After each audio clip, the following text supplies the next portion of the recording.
Salut à tous et bienvenue pour le talk show football le plus divertissant de l'internet français, c'est Football Universe. On a un programme chargé ce soir et des chroniqueurs plus que motivés. Pierre fait son retour ce soir dans l'émission. Salut Pierre. Salut tout le monde, bonsoir. Salut mon Pierre, je te cache pas, il va falloir que tu mettes les bouchées doubles pour rattraper ton retard au It's Time to Bet. Là, t'as pas le choix.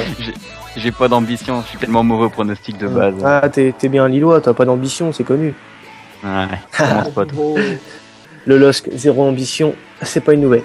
Julien est également présent ce soir. Salut à toi Julien. Bonsoir. En revanche, lui, supporter d'un club à ambition, le PSG bien entendu. Eh oui, bien sûr.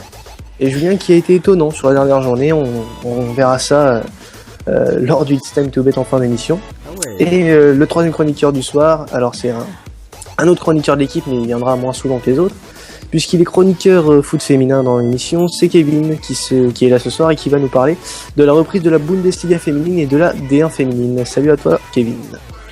Salut tout le monde. Donc au programme ce soir, Bundesliga et D1. En effet.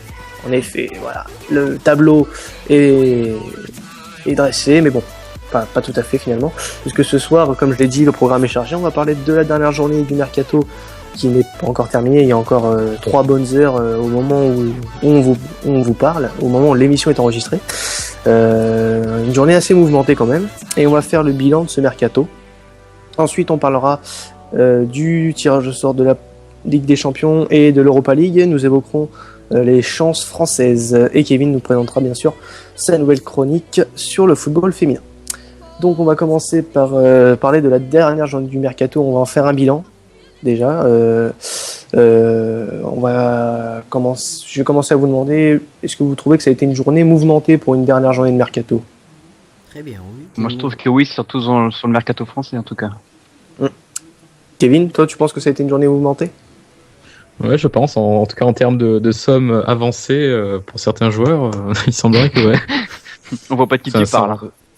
Non, je pense qu'on va en parler dans quelques instants. Mais... Alors, on va commencer à parler des dernières officialisations de transferts qui sont venues aujourd'hui, les principales. Donc, la première, c'est William Vainqueur, le joueur du Dynamo Moscou, qui vient de signer à l'AS Roma. Est-ce que c'est une bonne affaire pour le club de Rudy Garcia? Oh, ça fait un moment qu'on l'a perdu de vue, lui. Il jouait au Dynamo Moscou. L'ancien Nantais, 26 ans. Ah, je peux pas trop me prononcer comme ça fait un moment que je l'ai pu jouer, mais il était très bon quand il jouait à Nantes en tout cas. Et les autres, vous avez un petit avis sur le transfert de William Vainqueur à la Roma? Bah, voir s'il est au niveau. Oui, c'est vrai que passer du Dynamo Moscou à l'AS Roma, il y a un monde. Oui, voilà, c'est ça.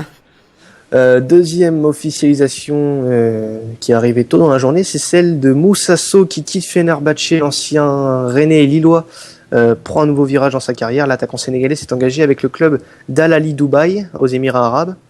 Donc le transfert est estimé à 17 millions d'euros. Est-ce que vous comprenez le choix de carrière quand même de Moussa Sow qui a réussi en France et qui s'en va maintenant dans des destinations assez exotiques quand même? Oui, bah ça se comprend, il a réussi parfaitement en France. Après, il a réussi également, je pense, particulièrement, il n'était pas particulièrement talentueux comme joueur, de mon avis. Pourtant, il y avait un gabarit assez imposant comme pour un attaquant. Oui, mais il a bien réussi à Lille parce qu'il était servi par Gervinho au hasard. S'il n'a pas de joueur pour alimenter en but, bon, c'est pas un exceptionnel attaquant, un attaquant exceptionnel. Donc ça m'étonne pas qu'il soit parti pour le fric, autant qu'à faire, autant profiter quoi. Donc Julien, toi tu penses quoi de ce transfert? J'en pense à peu près pareil, à vrai dire. C'est-à-dire prendre un peu de fric et c'est vrai qu'il n'était pas le plus impressionnant du monde. Et est-ce que vous trouvez pas ça dommage qu'il privilégie l'argent au lieu d'un choix de carrière en Europe par exemple? Mais à voir s'il avait des propositions déjà. C'est vrai. Transfert en France maintenant, Florian Rasmentino qui est un flop continuel depuis son départ de Marseille. Il a fait des clubs comme Dijon, comme Bastia, et là dernièrement il était à Caen, et il va retourner à Bastia, là où il avait été en prêt de l'époque de l'Olympique de Marseille. Donc Florent Raspuntino qui va tenter de se relancer à Bastia. Est-ce que c'est un choix, un bon choix de la part de Raspuntino? Ça dépend combien. L'indemnité n'a pas été précisée. Ok. Ça serait sûrement après. Ah, un prêt. Bon, ben, ça va, c'est plutôt bien. Ça fait un renfort de plus, à voir s'il est meilleur, mais gratuitement, ça va. Enfin, c'est pas le pire. Et Pierre, toi, tu en penses quoi? Raspuntino, je m'en fous. C'est d'une violence incroyable. Oh, ouais, il y a tellement d'autres transferts mieux que Raspuntino, je m'en fous de Raspuntino. Voilà. Alors c'est une info qui vient de tomber. Doria. Alors, tout le monde connaît Doria, bien sûr, pour son passage éclair à l'OM, où il n'a pas joué un match en un an. Et bien, il vient d'être prêté à Grenade en Espagne. Voilà, c'est la mini Bravo, flash. Doria. Vous en pensez quoi de ce prêt? Est-ce que vous pensez qu'il aurait pu avoir sa chance avec Mitchell? Bah, il a jamais joué à Marseille. Je crois qu'il a jamais fait un Non, match. non, pas une seule minute. Ouais, bah, ça sert à rien de l'acheter si c'est pour pas le faire jouer, le mec. Donc le prêt à Grenade pour vous c'est Oui, bah, s'il a du temps c'est de ce jeu. qu'il fallait faire. Oui, s'il a du temps de jeu. Bon, au moins, il va jouer au foot. Bah oui, voilà. Oui, voilà. On va passer maintenant, si vous le voulez bien, à Eric Lamela. Lamela qui est sur les tablettes de l'Olympique de Marseille. Il reste encore 4 heures pour enrôler Eric Lamela. Est-ce que ce serait une bonne option pour l'OM? Ah, clairement, oui, s'il veut Oui, remplacer clairement. Alessandrini. Oui, ça c'est sûr. Après, c'est toujours pareil, hein, faut de l'adaptation à la Ligue 1, quoi. Mais je Alors, pense que c'est la dans l'esprit de Mitchell, Lamela, ça serait plus pour suppléer Batshuayi. Avant-centre. Oui, il peut jouer avant-centre, Lamela. D'accord. Ah bah je le connais pas sous cet angle-là, donc. Moi non plus. Mettons, ouais, pourquoi pas. Hein. Maintenant, on reste en Angleterre. Sky Sports annonce un accord de 13 millions d'euros entre Sunderland et Liverpool. Le transfert est déjà officiel pour le transfert de Fabio Borini. Est-ce que c'est une bonne pioche pour Sunderland? Borini, c'est le gardien? Non, Borini, c'est un attaquant, il me semble. Attaquant. Ouais, parce qu'il y a un Borini qui était à Chelsea en goal. Ok, pardon. Non, donc là, c'est l'attaquant de Liverpool. Borini ou Begovic, tu confonds, non? Non, c'est Borini. Ah ouais. Ah, ok. Il y avait un Borini dans les buts à Chelsea? Ah non, Oui. non, Begovic. C'est Begovic qui est arrivé Ouais, d'accord. numéro 2. D'accord. Donc, bah c'est une très bonne pioche pour Sunderland, ouais, très bonne Oui, c'est pioche. sûr, ouais. Officiel toujours à Marseille, Rolando qui débarque en prêt à Marseille. On parlait de résiliation de contrat du côté de Porto pour Rolando. Finalement, ça sera un prêt avec option d'achat. Donc l'option d'achat n'a pas été révélée.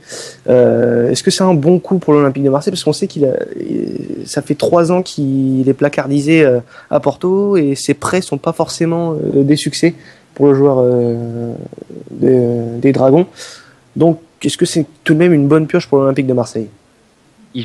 Rolando joue bien défenseur central. Défenseur central, ouais. Bah je me demande pourquoi prendre Rolando alors qu'il y a Doria à proximité à disposition, alors que c'était peut-être pour anticiper le départ de Doria, je pense. Oui, peut-être. oui, enfin s'ils le prêtent, c'est qu'ils en ont pas besoin. Et de Nkoulou, parce que depuis hier, il y a des rumeurs comme quoi Nkoulou veut résilier son contrat. Il va D'accord, aller à Lyon, c'est Nkoulou, ok. Donc ça serait pour anticiper un départ d'Nkoulou quand même. Ok. On reste en France. Baki Koné, le défenseur central lyonnais, ne quittera pas le stade Geoffroy Guichard. Oh là là. Tu vas te faire huer, toi. Ça va pas bien. Ne quittera pas le stade de Gerland. Il ne rejoindra donc pas Fulham. Ça a des lumières même maintenant. C'est oui, plutôt que les métaux à la page. oui, mais pas encore. Donc il restera à Lyon cette saison. Clairement, Mauvaise Koné opération. mauvaise opération pour Lyon. Oui, pour Lyon, oui. Toujours à Lyon, les Gaunes sont en passe de boucler 2 arrivées. Donc Lucas Touzard, le Valenciennois, donc ça c'est officiel, et Olivier Kemen qui est en pleine négociation pour le moment avec le club rhodanien. Est-ce que ce sont 2 bonnes affaires pour les Lyonnais là? Je connais pas du tout. Ça reste des joueurs. Ça reste des joueurs inconnus quand même du grand public. Touzard, c'est les sports de Valenciennes, ça? Oui. Et d'accord. Oui, il paraît qu'il est pas mal, lui, mais j'ai jamais vu jouer, donc faut pas dire. Alors c'est désormais officiel, on passe d'Angleterre, on va en Angleterre et on part en Allemagne. Donc selon Sky Sports, c'est désormais officiel. Adnan Januzaj vient de quitter Manchester United pour un prêt au Borussia Dortmund. Est-ce que c'est un bon choix de carrière pour le jeune Belge? Oui, je pense. Le Borussia, ils font plus jouer les jeunes et franchement, c'est un club à moins grande ambition. Enfin, je veux dire que voilà, il aura plus de temps de jeu là-bas, donc à voir. Est-ce qu'il aura sa place vraiment dans le 11 du nouvel entraîneur de Dortmund, dont j'ai oublié le nom d'ailleurs? À voir s'il prouve. Il faut qu'il prouve. Très bien. On va parler de Hachim Mastour ou Hakim, je sais plus comment on dit. On va dire Hakim. Hakim Mastour. Si vous le connaissez certainement, c'est le jeune prodige du Milan AC qui vient d'être prêté 2 saisons à Malaga. Les Andalous disposeront également d'une option d'achat de 5 millions d'euros. Clairement, Mastour, c'est vraiment un joueur d'avenir. Donc, on peut dire que c'est vraiment une très bonne opération de Malaga. Oui, et 5 millions d'euros, c'est vraiment très peu, parce qu'il peut très bien exploser pendant ces 2 prochaines saisons, là. Ah oui, bah. Ils peuvent s'en mordre les doigts, le Milan. C'est comme Alilovic avec, je sais plus à qui il a été prêté, Alilovic. Mais ces 2 joueurs, Mastour et Alilovic, des joueurs vraiment d'avenir. Ils ont un potentiel énorme. Oui, complètement. Et c'est une très bonne affaire, ouais, c'est clair. Donc, c'est le transfert qui nous a un peu tous, on a eu un peu d'attention pour ce transfert. C'est celui d'Anthony Martial. Ah, je pensais que d'ailleurs celui de Mandžek à Metz. Ah non, non. Déçu. Oui, sinon Mandžek est parti à Metz. Mais sinon, c'est Martial qui décolle pour l'Angleterre, direction de Manchester United. Il a joué son dernier match hier face au PSG avec Monaco. Et un accord a été trouvé entre United et Monaco et entre United et le joueur. 60 millions d'euros plus 20 de bonus pour Monaco. C'est une info RMC Sport. Donc, est-ce que vous trouvez quand même que c'est un bon coup pour United? Le joueur, oui, mais le prix, non. C'est abusé, c'est franchement abusé le prix. C'est un bon coup pour Monaco. Et Martial, ouais, c'est en termes d'argent, évidemment.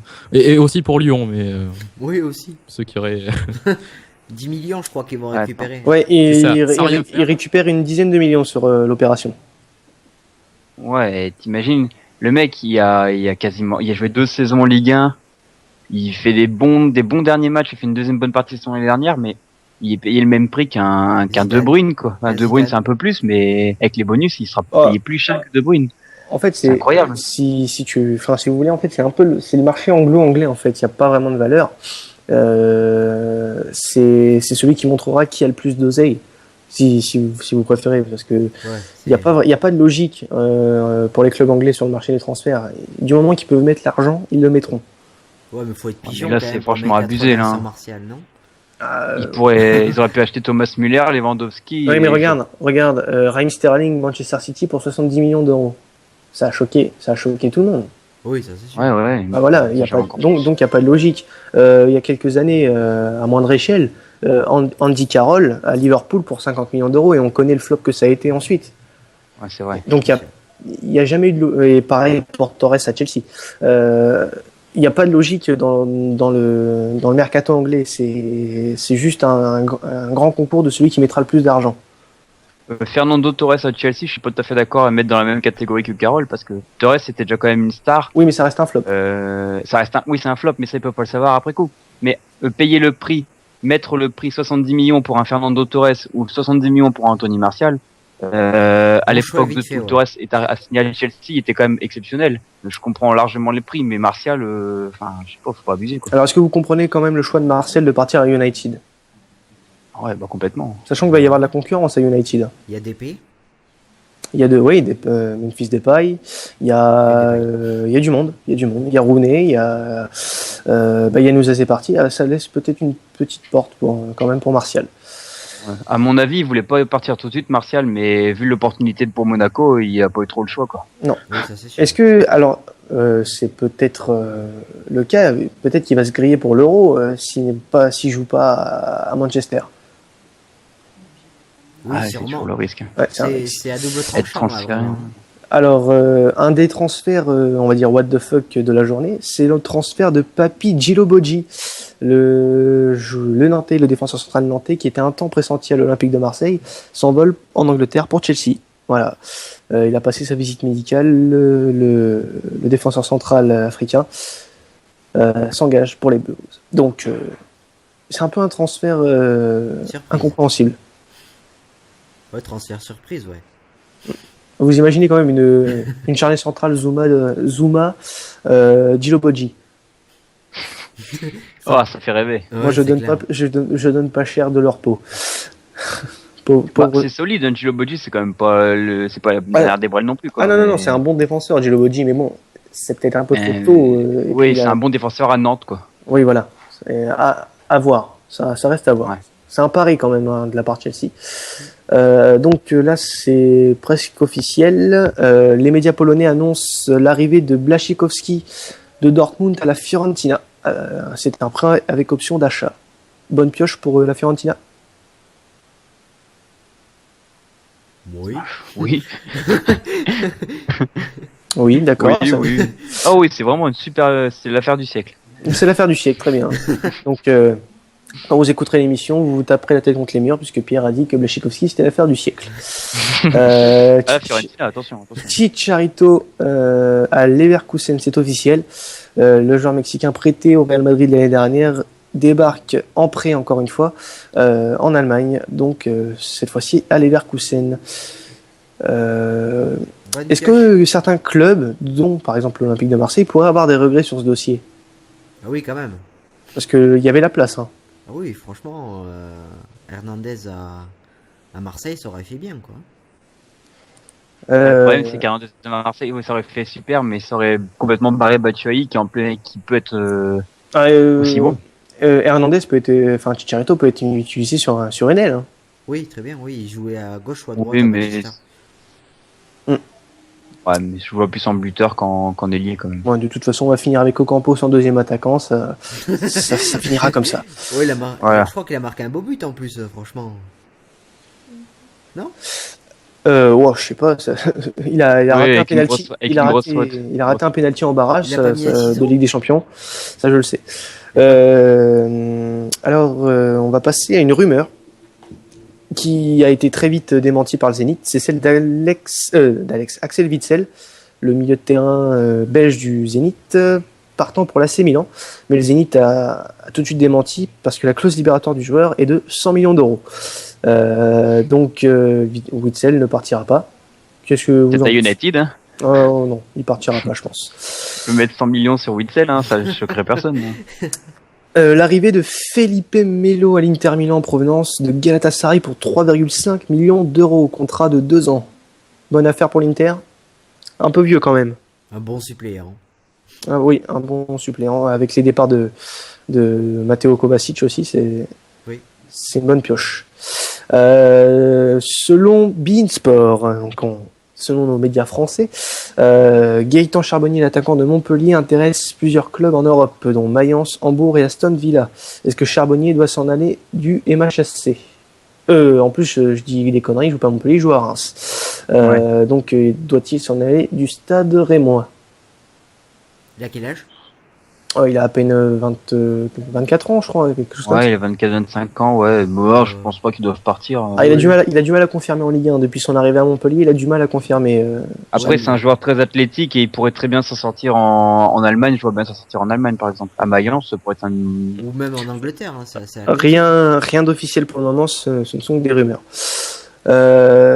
Selon la Provence, l'Olympique de Marseille n'aurait pas renoncé à recruter l'attaquant italien du Milan AC, Alessandro Matri. Est-ce que ça serait un bon deuxième attaquant?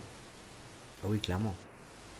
On parle aussi de Matteo Darmian pour Préfère Matri. à la place de Matri.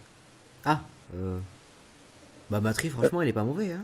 Et apparemment, Darmian aurait refusé parce qu'il préfère rester au Cruzeiro cette année. Ah ouais. Ah ouais.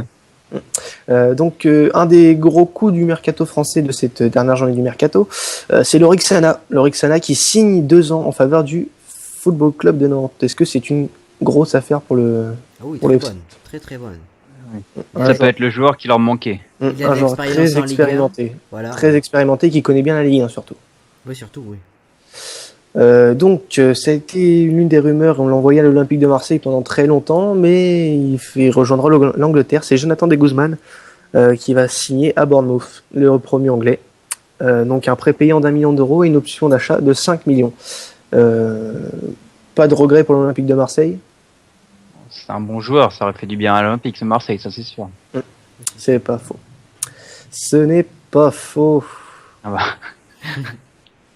Euh, c'est pas faux. donc là, on va se faire une spéciale OM, hein, si vous voulez bien, parce qu'il y a plein de rumeurs qui viennent d'un coup. Ça serait fait Mauricio Isla, le joueur de la Juve, arriverait en prêt en option d'achat.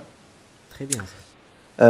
De Ceglie, apparemment, ça coince. Les deux clubs seraient d'accord pour le club, donc pour le prêt. Donc ça serait donc la Juve et l'OM. Mais le joueur est moins chaud pour rejoindre la Canebière. La Juve ferait le forcing pour rapatrier, pour rapatrier, non pas pour rapatrier, mais pour amener son joueur à Marseille. Est-ce que vous pensez que De Ceglie doit venir à Marseille? Oula, on sent un Ah ouais, engouement c'est- quand même. On sent un engouement. Ah, les deux Séglier, c'est vraiment le transfert de l'année aussi, je crois. Euh, J'aime bien le concept de transfert de l'année. On parle de Ben Yedder aussi du côté de l'Olympique de Marseille. Oui, Ça il est serait pas une mauvais. bonne pioche, ça. Oui, ça serait une bonne pioche, c'est pas mauvais, quoi. On parle aussi d'une offre de Monaco de 10 millions d'euros qui aurait été refusée pour Nicolas Nkoulou. Est-ce que vous...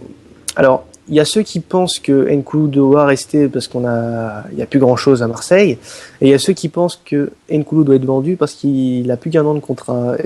Dans quel camp vous vous rangez? Plutôt doit être vendu, hein, s'ils veulent faire une plus-value avant qu'ils partent. On ferait une plus-value en plus. Hein. Ouais, bah oui. On l'avait acheté pour 5 millions à peine, je crois.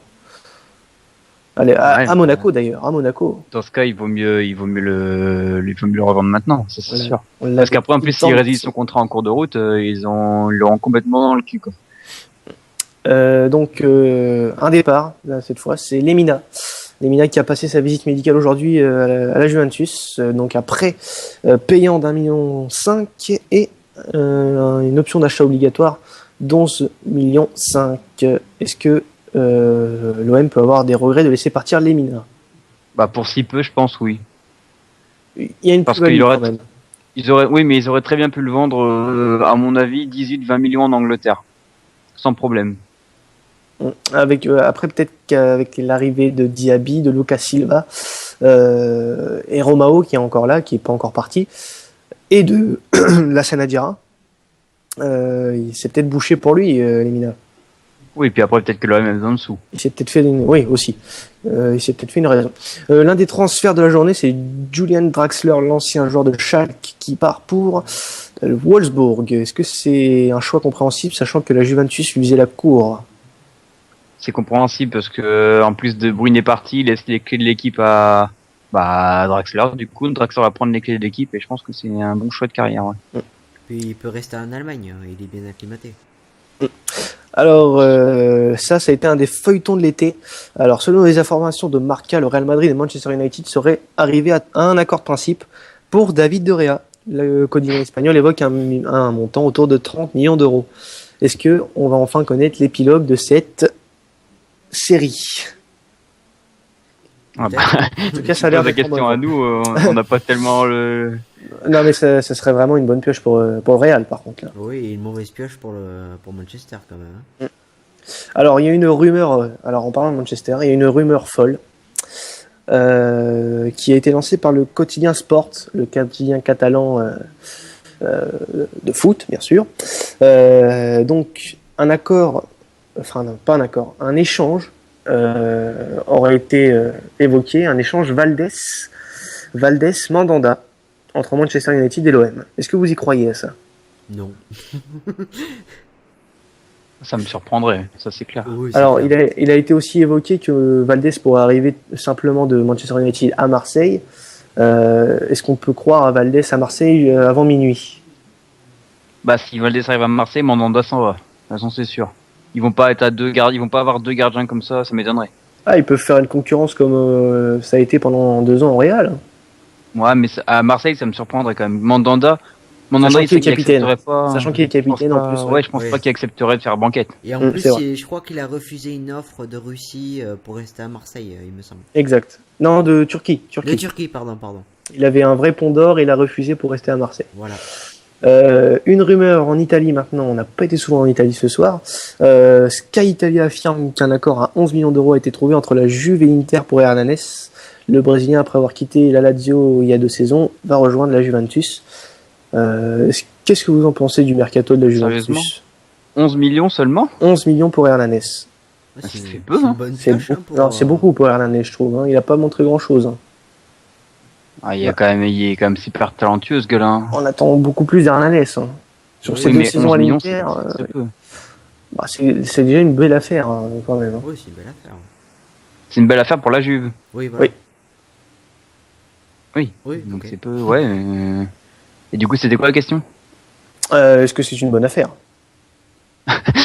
Ah bah oui, du coup, oui, pour la Oui. Juve, oui, et son mercato à la Juve, bah, en plus, quand on voit le début de saison de la Juve, là, bon, il y a que 2 matchs, mais... Oui, on peut se poser bon. des questions quand même. Oui, c'est sûr. Ouais. Alors, je vais faire un erratum. Savez-vous ce que c'est un erratum? Un erratum, c'est revenir sur une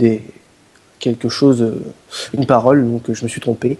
Rolando n'a pas été prêté, il a signé à l'OM, donc il appartient désormais à l'OM. Il a signé 3 ans. Voilà. Je vous prie de m'excuser pour cette erreur. Mhm. Donc on va retourner sur un petit mot quand même sur le mercato de la Juve pour terminer. Qu'est-ce que vous en pensez? Ils ont vendu un joueur au Bayern, il me semble aussi. Oui, Kingsley Coman. Vidal. Non, Coman aussi. Coman, voilà. Ah oui, Euh, Coman y est parti aussi. Oui, Coman Oui. est parti hier Au Bayern. à la Juve, au Bayern. Un gros chèque, non? Ouais, ça doit pas être énorme. Hein. Bah, il C'est parlait pas de du 20 tout. millions pendant un moment. Ah oui, 20 millions, oui, exact. Ouais, 20 millions. Je trouve que c'est quand même pas mal. Oui. C'est un bon chèque. Alors, une info de dernière minute. Lemina à la Juve, ça bloquerait, apparemment. Ça serait au niveau de l'accord entre l'OM et la Juve. On a hâte d'être à minuit quand même, hein, Oui, c'est pour sûr. voir comment ça va. Alors, c'est un journaliste italien qui vient de mettre ça sur Twitter. L'Olympique de Marseille et Tottenham auraient finalisé la signature de Lamela à l'OM. Alors, est-ce que ça serait vraiment là un très gros coup de la part de l'Olympique de Marseille? On en a parlé déjà tout à l'heure, mais je pense que oui, je pense que ça peut vraiment leur faire beaucoup de bien. Si ce joueur est à son niveau. Alors, excusez-moi, on reste à l'Olympique de Marseille parce que l'Olympique de Marseille est vraiment présent. Excusez-moi, est vraiment présent sur ce mercato, sur cette dernière journée de mercato déjà. Alors, les discussions sont toujours en cours pour Ben Yedder, donc ça va continuer jusqu'à minuit. La piste Matri est à oublier puisqu'il vient de signer à la Lazio et Mitchell refusait la venue de Matri. Pour Ben Yedder, ça serait plus un prêt, mais Toulouse veut le vendre pour plus de 10 millions d'euros. Et alors, on disait tout à l'heure que l'OM ne voulait pas, De Chigli ne voulait pas venir à l'OM. Apparemment, ça va se faire puisqu'il est au centre Robert Louis Dreyfus pour signer son prêt payant. Voilà. Donc nous sommes très très bons. Donc nous sommes très très bons. L'OM va avoir la meilleure équipe du monde et puis va gagner la Ligue 1 et l'Europa League. Voilà. Va peut-être savoir obtenir un nul contre Guingamp. Éventuellement, peut-être. Voilà. C'est pas sûr. Et le LOSC qui a été muet sur cette dernière journée de mercato. Non. Eh bien non. Alors, il y a eu des mouvements. On va Quelques petits mouvements. on va quand même faire le tour un peu du mercato. Alors, on va faire un peu le bilan. On va faire un petit jeu. Je vais vous demander un joueur, enfin 2 joueurs plutôt. Je vais vous demander le meilleur transfert de ce mercato selon vous, tout club confondu. Le club pour vous qui vous a le plus marqué dans ce mercato et le flop de ce mercato pour vous qui va être un futur flop. Donc Julien, pour toi, si tu devais me donner une bonne affaire de ce mercato, c'est qui? Peut-être aurais pu prévenir avant pour qu'on réfléchisse. Eh non. Ah ouais, mais moi je vous prends comme ça au Aurier au PSG. Aurier au PSG. Ah ouais. Vu le Aurier- début de saison, quand même, les gars. Ah ouais, mais on sait depuis longtemps ça que Aurier a signé au PSG. Ouais. Ah, Oui, mais sinon, bon. Ah, un c'est Kay- de dernière journée, pardon. oui, non pas de la dernière journée, forcément du mercato en général là. Hmm. Bah, Di Maria. Di Maria au PSG, très bien. Pierre, pour toi, si tu avais un homme à retenir de ce mercato, Putain. Bon, moi, le mec qui m'a plus marqué, moi, c'est Bernardo Silva, mais est-ce qu'il considérait dans ce mercato-là ou comme il était l'option s'est levée pendant la saison dernière? oui, dans ce mercato là, c'est mieux. Et non, parce qu'Aurier, l'option s'est fait cette année, donc j'aurais dû dire Aurier. Ouais, mais Bernardo Silva, enfin, l'option était levée en milieu de saison dernière, donc ça compte pas. Ah, ok. Un transfert, le joueur. En gros, ce que tu me demandes, c'est le joueur qui va le plus intéresser. Dans Oui, les- pour dans toi, les le transférés. transfert qui t'a le plus marqué, quoi. Euh, Il y en a tellement. Bon, je vais dire le retour de Lassana Diarra, enfin l'arrivée de Lassana Diarra à Marseille ou le transfert de Valbuena à Lyon. Alors pourquoi la Sanadiara?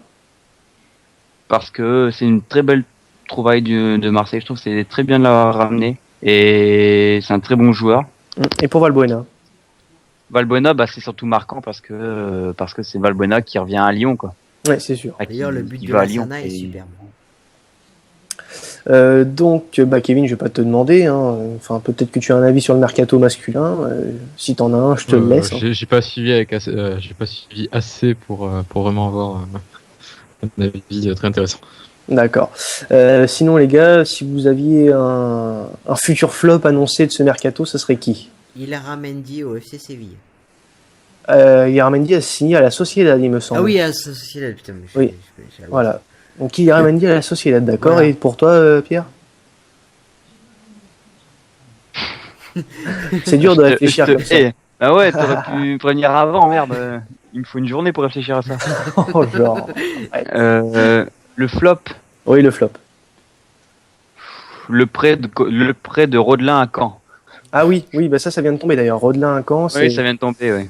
Alors, t'aurais préféré le garder au LOSC que toi, par exemple? Ah non, mais c'est une brêle, donc c'est un flop quoi qu'il arrive. Partout où Ah. il ira, ça. D'accord, bon bah... Non, par contre, je reviens sur mes premières paroles tout à l'heure. Le joueur qui pourrait être intéressant, c'est Quintero qui a signé en prêt là à Rennes. Oui, alors Rennes qui a officialisé deux pépites quand même, Jérémy Boga et Quintero de Porto. Donc à suivre quand même Rennes cette saison, qui démarre bien d'ailleurs son début de saison. Donc si vous le voulez bien les gars, on va passer à la chronique de Kevin. Donc Kevin qui viendra de temps en temps pour nous parler de foot féminin. Il a une place toute trouvée dans l'équipe. Hein. Il m'a convaincu lors des hors-séries spéciales foot, spéciale Coupe du Monde féminine, et il a intégré l'équipe pour nous parler foot féminin. Donc ce soir Kevin, tu vas nous parler de la reprise de la Bundesliga féminine et de la reprise de la D1 féminine en France. En effet, bon, j'espère déjà que ces chroniques vont vous intéresser. Hein. Ça va changer un peu de ce qu'on disait avant. Alors, déjà une petite question pour donner un peu d'interactivité avec vous trois. Pour éviter que les autres dorment surtout. C'est ça. Alors, donc, je vais commencer par parler de la Bundesliga féminine. Est-ce que vous vous rappelez qui c'est qui a été champion l'an dernier? Francfort peut-être. Non, le Bayern. Voilà. Oui. Tout à fait. Donc, on va commencer par parler, puisqu'il y a eu la première journée qui a eu lieu ce week-end. Le premier match était entre le Bayern et Turbine Potsdam, qui a été champion il y a 2-3 ans déjà. Mais, bon, deux grosses équipes en gros du championnat qui font partie des 4 équipes favorites pour le titre en fin de saison. Donc c'était l'affiche du week-end et ça s'est soldé par une victoire 3-1 du Bayern. Le Bayern qui si on regarde le score aurait l'impression de s'être baladé, mais qui a pourtant mis une bonne demi-heure, même a mis à 60e minute pour commencer à espérer voir la victoire, puisque le Turbine Potsdam menait au score à partir de la 50e minute, avant de se faire reprendre 10 minutes plus tard. Et le Bayern devait après mettre 2 autres buts, mais un Bayern de Munich qui a semblé avoir du mal offensivement pendant une bonne moitié de match à avoir quelque chose d'assez concret. Seules deux joueuses ont vraiment montré pouvoir faire quelque chose offensivement. Lisa Evans qui a marqué le premier but et surtout Sarah Dabritz qui est rentrée en deuxième mi-temps, qui a marqué les deux buts à 75e et 84e minute. Du côté de Turbine Potsdam, un peu plus compliqué puisque c'est un match où elles ont pas été, les joueuses n'ont pas été dominées pendant tout le match, mais on en a quand même pris 3 avec des erreurs défensives. D'ailleurs, l'entraîneur parle plutôt d'erreurs par rapport au milieu, mais il faut rappeler que deux joueuses assez importantes pour la défense et point de vue milieu sont blessées, puisque Johanna Elzik est blessée pour 9 mois et Jennifer Kramer pour un mois à peu près, donc forcément ça a eu une assez grosse importance sur le score. Et donc voilà, 3 points perdus alors qu'ils ont peut-être pu espérer un match nul. Pour les autres matchs, ça a été un peu plus facile pour les grosses équipes, puisque Wolfsburg a gagné 8-0 face à Jena. Donc, oui, effectivement, une balade. On appelait ça une balade. C'est ça, c'est un peu les favoris du championnat, c'est-à-dire que voilà, il n'y a pas de problème pour eux, quoi. D'ailleurs, on peut noter un très bon match pour Wolfsburg du côté de Tessa Weller, qui est une joueuse belge.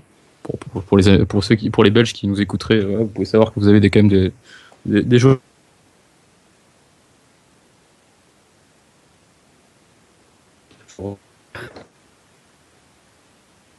Dans les autres matchs, Francfort qui a gagné la Ligue des Champions à l'Euro-SN. Match plutôt compliqué. Le but avant la 76e minute. Alors, bon, c'est parti d'une équipe qui est largement supérieure à SN à la base. C'est pas le match le plus excellent possible. Après,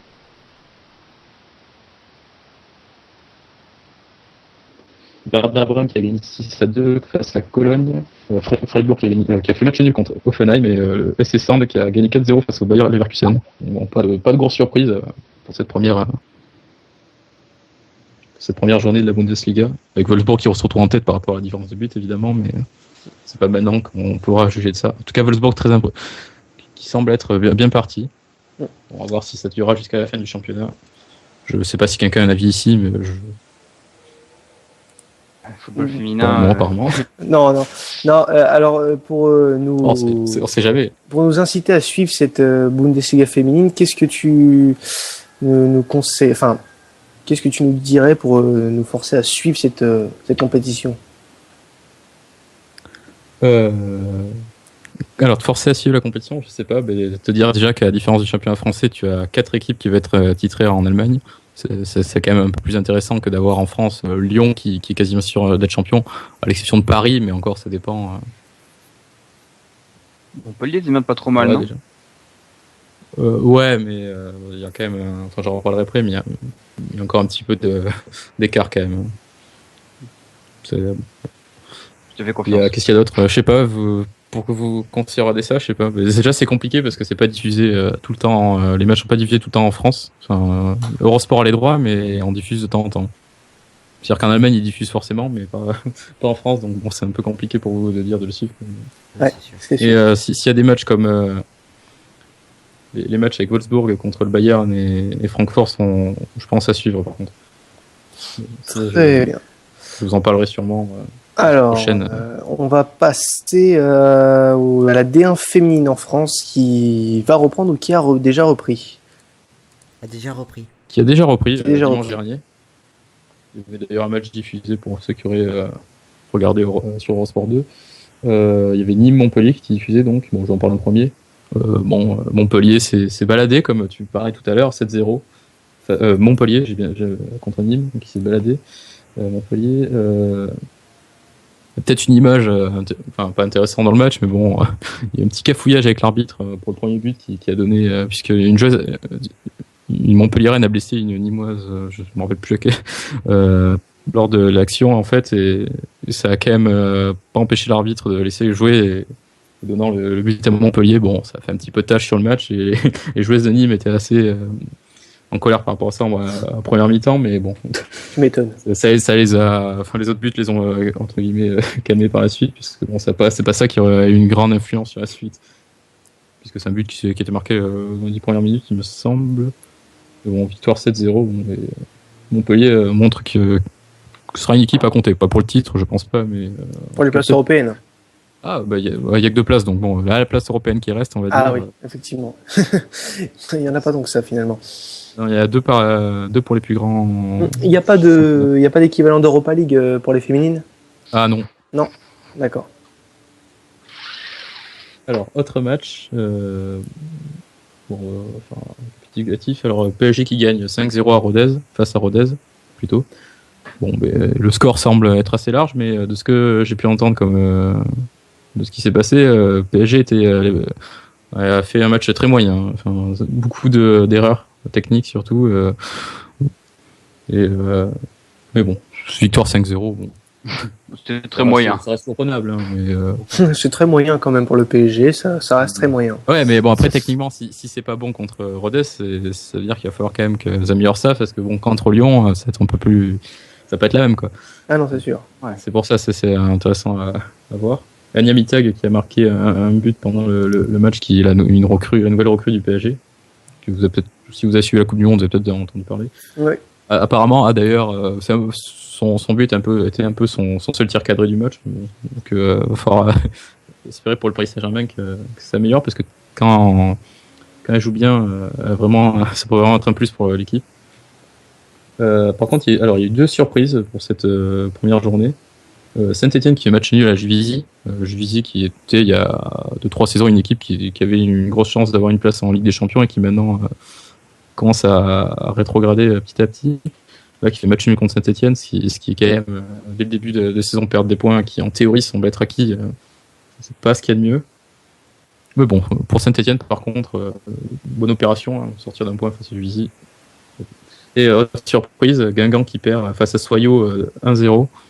Alors, franchement, on serait attendu par rapport à ce qui s'est passé l'an dernier, où Guingamp avait quand même un niveau assez supérieur à Soyaux. On serait attendu une victoire de Guingamp, mais non, finalement, c'est l'inverse. Alors, difficile à dire, puisque bon, on n'a pas eu les images du match, mais ce serait intéressant de savoir si c'est Soyaux qui c'est vraiment qui monte un niveau, ou si c'est Guingamp qui a rétrogradé. Donc ça, on le saura un peu plus tard dans la saison. Mais d'ailleurs, c'est celle qui a marqué but, Maud Huro. C'est une ancienne joueuse de Guingamp, donc vraiment pas de chance pour Guingamp sur ce match. Alors, dans les 2 autres résultats, il y a dans les nouvelles équipes qui font partie de la D1 féminine cette saison, il y a La Roche qui a perdu chez eux face à Albi 3-0. Et l'OL a donc aussi joué, hein, puisque je n'en ai pas encore parlé, mais bon, contre aussi à nouveau une nouvelle équipe en D1 féminine qui en a mis 7 à Saint-Maur. D'accord. Donc une autre, voilà, donc c'est-à-dire qu'il y a 2 leaders maintenant dans le championnat, puisque différence de but est identique pour Lyon et Montpellier. Donc, qu'est-ce que tu aurais à nous dire sur la saison à venir là, en D1 féminine? Pour toi, le favori, ça reste Lyon? Ouais, je pense franchement que Lyon a quand même largement des grandes chances d'être champion. De toute façon, tout va se jouer sur le Paris Saint-Germain Lyon, je pense. C'est dommage que ça se joue sur un match, mais il est probable que ça se joue comme ça. Si je dis pas de bêtises, il est fin septembre. De toute façon, il sera probablement divisé par France Télévisions, celui-là. Ouais, parce qu'ils ont 2 matchs par saison. Ouais. Une question. Ouais, donc ça peut être une occasion de voir un match sympa, par contre. Il n'y a pas de Ceux qui match seraient à intéressés. Comment? Il n'y a pas de match à le retour comme en France. Si, il y a si, 2 si. journées. Si, mais Ah oui, ok. ce que je veux dire, c'est que si Paris Saint-Germain perdait déjà ce match, ça serait très compliqué par rapport au fait que, niveau différence de but, Lyon a toujours une tendance à mettre plus de buts aux petites équipes que Paris. Ça Ah oui, faut pas ok. trop sur la première journée, mais Ok, merci de ça la peut avoir son précision. importance. Donc s'il y a donc, égalité, en fait. Moi, j'ai une petite question, pas forcément par rapport à la D1, mais par rapport au foot français. Récemment, le LOSC et les Girondins de Bordeaux ont ouvert une section féminine. Est-ce que tu vois ça d'un bon oeil, toi? C'était ma question. Ah, je t'ai volé ta question. Ça, j'aurais pas 36 questions. Non. Ouais. Alors, oui, sur le papier, ouais, c'est une bonne idée. Enfin, de toute façon, que des gros clubs commencent à s'y intéresser, ça peut être que bien. Ça peut apporter aussi, si les financements vont avec, ça peut apporter quand même une augmentation du niveau de jeu en D1. Ce qui arrangerait notre équipe de France aussi, puisque forcément, ça ferait plus de joueuses. Et ça favoriserait la formation de jeunes joueuses, surtout. Oui, aussi, voilà, ça pourrait attirer de nouvelles joueuses et tout ça. Enfin bon. Après, ça tirait le foot féminin français vers le haut, tout ça. Mais bon, il y a un petit point négatif. Bon, après, c'est mon point de vue, mais ces équipes-là ont repris une équipe qui était en D2, alors qu'il y a certaines équipes qui sont parties de 0, et ça, je trouvais ça un peu facile comme idée d'arriver, hop, je reprends une équipe de D2 et je la renomme Girondins Bordeaux et féminin, et puis je trouve ça un peu facile, mais bon, après, c'est déjà sympa. Contrairement à l'OM qui, il y a quelques années, avait créé sa section féminine et avait commencé en DH. Ah, ils sont partis de 0, là, ils sont en D2 maintenant. D2, et là, Favoris. elles viennent de se prendre un 4-1 il y a pas longtemps, je crois. C'était un match amical contre Montpellier en théorie, donc c'était. Donc c'est pas. Merci Kevin pour cette chronique. J'ai rien d'ailleurs, Oui, vas-y. Je peux dire à peu près en théorie ce que j'aurais dire vous parler la prochaine fois. Je sais pas quand, mais je risque de vous parler du championnat américain qui va avoir ses playoffs qui vont pas tarder à commencer. D'accord. Ça se passera au cours du mois de septembre. On attend ça avec impatience, Kevin. On va passer au résultat de la 4e journée de Ligue 1 maintenant, avec le match du vendredi. C'était au Stade du Roux-de-Roux, Guingamp-Marseille, victoire 2-0 des Guingampais. Alors, ce haussement là, c'est tout, la grâce là. Moi, j'ai un chat dans la gorge. Ah oui. Effectivement, j'ai remarqué. Donc l'OM qui s'incline 2-0 après un nouveau match. N'ayons pas peur des mots dégueulasses. Doit-on s'inquiéter maintenant pour l'Olympique de Marseille ? On peut commencer, oui. On peut commencer à s'inquiéter. Je pense que oui. Ils ont pas fait Ça dépend à quel niveau on place. Quel niveau on place Guingamp. Quoi. Oui. Si on considère ironiquement, c'est la meilleure équipe de France. Disons que Guingamp, avant le match contre Marseille, n'avait pas marqué un seul but et n'avait pas gagné. Oui, non, mais c'était juste pour ironiser. Oui, voilà. On va pas se taper sur l'ambulance. Disons que c'est vraiment une vraie contre-performance. Oui, surtout Donc, après la victoire 6-0. Ouais, enfin, c'était presque trop beau. C'était presque trop beau. Mais c'était tellement prévisible après tout que Marseille retombe dans ses travers. Après, je pense, comme tout le monde, peut-être que, comme pour pas mal de clubs d'ailleurs, que la trêve internationale va faire du bien à beaucoup de clubs et à Marseille en premier. Je sais pas ce que vous en pensez. Est-ce que cette trêve va faire du bien à l'OM ? Pourquoi ? Il y a beaucoup de joueurs qui ont fait la Copa América.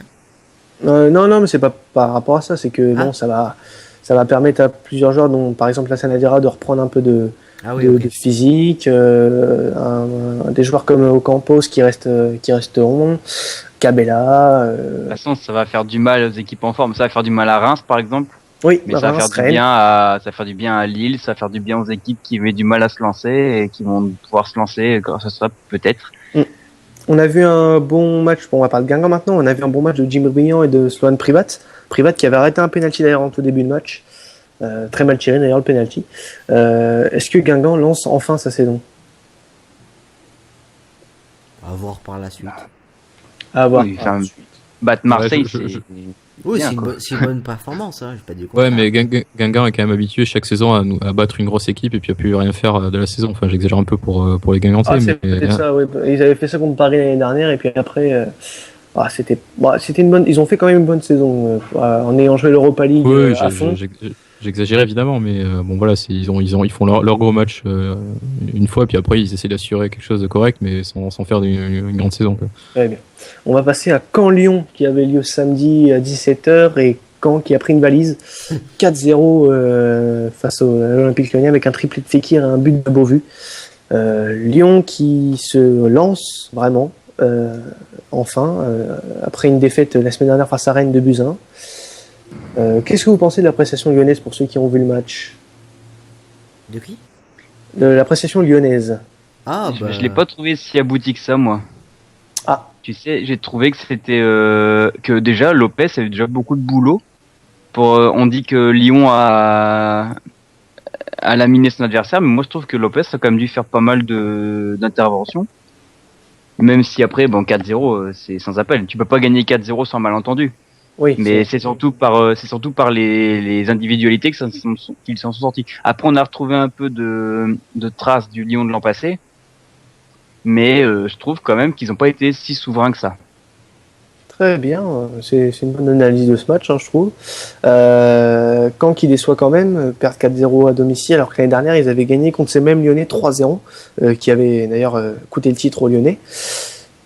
Oui, c'est ça, c'est surtout par rapport au match, c'est surtout Lyon qui aurait dû le gagner l'année dernière, ce match, pas cette Oui, saison. voilà. Quoi. Et c'est pas le bon match. C'est pas le bon moment. Niveau timing, les Lyonnais n'ont jamais été bons. De toute façon, c'est bien connu. On va passer à Reims-Lorient. Reims, bon, c'est un des cartons de week-end aussi. Victoire 4-1 sur sa pelouse face à Lorient. Reims qui est un étonnant deuxième qui enchaîne, voilà, qui a 3 points du leader parisien, l'intouchable PSG. Est-ce que c'est juste un coup d'éclat là des Rémois ou est-ce qu'on peut s'attendre à une bonne saison du Stade Rémois? Un bon début de saison. Après, est-ce qu'ils vont faire ça toute la saison? Je pense pas quand même. Bah, c'est ça, c'est la différence entre les grands clubs et les clubs moyens. C'est qu'il faut tenir sur toute la saison. Après, oui, c'est vrai que Reims reste un club moyen de Ligue 1, mais on peut tout de même espérer. Là, il y a des bons signes.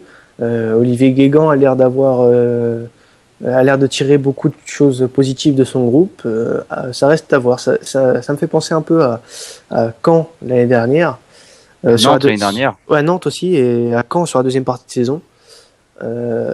Ça reste à prouver. Lorient qui s'enfonce, qui est dans la zone rouge par contre, là, seulement 2 points pris en 4 journées. Est-ce qu'on pourrait assister à la dernière saison de Lorient dans l'élite? Parce que c'est pas vraiment fameux ce qu'ils nous montrent depuis le début de la saison, Lorient. Loin de là, même. L'esprit Gourcuff a disparu. Ah oui, complètement. Il y a vraiment plus grand chose. Il y a plus le beau jeu. C'est pas beau à voir jouer. Pourtant, ça fait 3-4 saisons que Lorient, c'est pas mal, quoi. Mais bon. C'est pas mal, mais limité. Mais là, cette année, c'est même pas mal, c'est juste limité. Ouais, c'est très limité. On va passer à Rennes-Toulouse. Rennes qui fait aussi un bon début de saison à l'image de Reims. Victoire 3-1 sur le club de Dominique Arribagé. Dominique Arribagé, d'ailleurs, qui s'était prévu d'un beignet d'air en colère de ne pas être parti, qui a été mis sur le banc. Donc victoire 3-1 des Rennais, qui se retrouve 3e. Bonne performance des Rennais. Là aussi, on peut s'attendre à une bonne saison des Rennais. Beaucoup de ratés côté Toulouse quand même. Hein. Oui, effectivement, ouais, c'est ce que j'allais dire quand on allait venir à Toulouse, mais ça reste quand même une victoire rennaise très importante, puisque Rennes est 3e à la fin de cette 4e journée. Donc je répète ma question, est-ce qu'on peut attendre une bonne saison de la part des Rennais? Bah, les Rennais, c'est toujours la même chose. Hein. Ils peuvent toujours faire des très belles saisons, mais il y a toujours un moment où ça bloque. Ils font 1 mois et demi blanc, ils mettent 1 point en 6 matchs. Et ils se retrouvent 6e, enfin ils se retrouvent 8e, 9e, alors qu'ils pourraient jouer le top 5 cette année avec l'équipe qu'ils ont. Si enfin Montagnier arrive à mettre son super jeu en place et toute la réputation qui va avec. Il l'avait fait avec la Sociedad, je vois pas pourquoi il le ferait pas avec Rennes. Oui, mais ça met du temps à venir, plus que prévu, et je pense qu'ils peuvent vraiment, Rennes peut vraiment, même, peut-être abuse un peu, mais ils peuvent presque jouer le podium si vraiment leurs joueurs parviennent à se mettre vraiment bien dedans. Et avec un brin de réussite qui les fuit depuis 15 ans, ben, ils peuvent jouer le top 5, ils peuvent jouer le podium, même. Alors, est-ce que la future arrivée de Johan Gourcuff, qui semble promis à Rennes, pourrait aider les Rennais, justement? Oui. S'ils se blessent pas. Ouais, c'est vrai. On va dire, alors, on va passer dans le monde utopique d'un Johan Gourcuff qui ne se blesse jamais. Donc ça veut dire qu'un Abou Diaby ne se blesse jamais aussi. Qu'un Johan Gourcuff à 100% soit à Rennes, est-ce que ça aiderait vraiment les Rennais? Oh oui, clairement. C'est un bon. Johan Gourcuff, il peut aider n'importe qui. Hein. En fait, c'est un peu le profil qui, je trouve, qui manque à Rennes. Ce numéro 10 qui percute, qui est vraiment un milieu offensif. Parce que pour le moment, comment il s'appelle déjà? C'est Doucouré qui est à sa place, et Doucouré c'est plus un joueur qui fait du box to box. Il fait le relais entre la défense et l'attaque. Là, Gourcuff, ce serait vraiment un vrai numéro 10. Puis il distribuera les ballons, il y aura plus d'occasions. Oui, voilà, exactement. Donc Toulouse qui est 14e avec 4 points à la fin de cette 4e journée également. On attend plus de la part des Toulousains quand même. Oh oui, enfin l'année dernière ils ont fini 17e. Ouais, 17e, voilà, c'est pour ça. Enfin, j'espère qu'ils vont faire mieux quand même, mais bon. Oui. bon, on attendra voir, on va attendre, pardon, la suite de la saison. Le seul 0-0, il en fallait bien. C'est 3 à Montpellier. Toujours pas de victoire pour les Montpelliérains. Et toujours pas non plus pour les Troyens d'ailleurs. Bon, on va pas passer longtemps sur ce match-là, hormis que Montpellier est dans la zone rouge, 19e. Est-ce qu'on peut s'inquiéter pour Roland Courbis et sa place à Montpellier? Je pense que Montpellier va se réveiller, mais Louis Nicolin, c'est pas le genre à attendre 15 matchs avant de réagir. Alors, Roland Courbis, alors vous connaissez les occupations de Roland Courbis, il est animateur sur RMC également. Il a mis entre parenthèses son boulot à RMC pour se concentrer à 100% sur Montpellier. Donc voilà, c'était la petite anecdote du soir. Mais ça, c'est la poudre aux yeux politique, ça. Oui, c'est pas son boulot de consultant qui va l'empêcher d'entraîner. Exact. Meilleure opération pour Troyes que pour Montpellier, quand même. Bah, Troyes qui est tout de même 17e pour le moment. Ouais, mais... Bon, ça peut changer, hein. C'est que le début du championnat, on est qu'à la 4e journée. Donc voilà. Angers-Nice, Angers qui fait aussi un très bon début de saison, mais qui n'arrive pas à gagner à domicile. Un partout face à Nice. Donc Angers 4e, Nice 11e avec 5 points. C'est clairement Angers qui fait la meilleure opération en faisant nul contre Nice. De toute façon, Angers, oui, chaque point qu'ils marqueront, ils feront la meilleure opération que l'équipe adverse. Oui, oui, ça c'est sûr. Pour le moment, Angers fait un très très bon début de saison. Et Ben Arfa aussi. Ben Arfa aussi fait un très bon début de saison. On va passer à LOSC Gazélec. Le LOSC qui s'est imposé 1-0 sur un but de Bouffal. Beau but d'ailleurs de Bouffal. Le Lillois, qu'est-ce que tu as à nous dire sur ce match? Le LOSC a joué 25 minutes et a marqué. Enfin, marqué, ça a peut-être les débloquer, mais la deuxième mi-temps, c'était une purge. Une purge sans nom. Il y a pas. C'est le LOSC. On sent qu'il y a un début de quelque chose, quoi, que ça commence à revivre, mais ça prend du temps.